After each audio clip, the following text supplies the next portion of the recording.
Salut! Te-ai săturat să vezi același conținut plictisitor pe YouTube?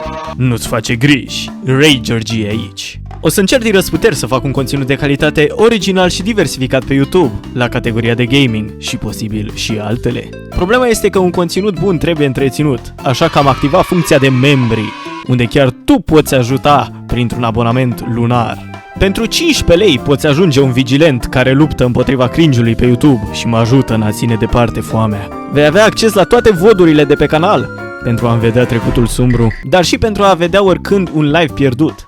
Mă rog, asta când o să mai fac live-uri. Că despre clipuri și streamuri speciale pentru membri e posibil să fac și asta la un moment dat. Pe lângă asta, vei avea acces anticipat la toate clipurile noi și îți voi mulțumi pentru implicarea ta la finalul acestora. De asemenea, vei avea acces la emoji-uri personalizate, iar lumea va ști cât de bazat ești având o insignă de fidelitate lângă numele tău. Acum, știu că vremurile sunt grele și poate nu-ți permiți să dai atât sau pur și simplu nu poți fura cardul părinților, dar nu te teme.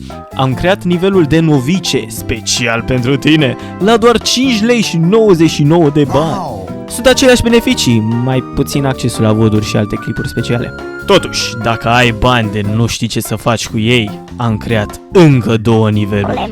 La prețul imbatabil de 50 de lei vei deveni un boier de nădejde, care va beneficia de tot ce am menționat, plus un rol special pe serverul de Discord, unde vei putea accesa canale secrete și vei fi ținut la curent cu stadiul proiectelor mele.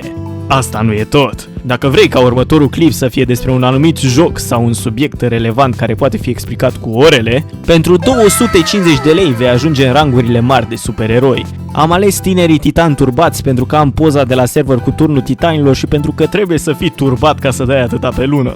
Așa că ce mai aștepți? Îndeplinește-ți visul de a vedea un eseu de 5 ore la Hello Kitty Island Adventure. O să-mi dai toți banii tăi. Glumesc. Nu trebuie să vă simțiți obligați să donați sau să deveniți membri. Bineînțeles, aș aprecia foarte mult și m-ar ajuta enorm să fac clipuri mai mișto și mai des, dar, din nou, dacă nu aveți bani, este ok. Puteți să mă susțineți oricum uitându-vă la clipurile pe care le postez, dând un like și abonându-vă la canal. Orice formă de susținere este apreciată și vă mulțumesc pentru atenție.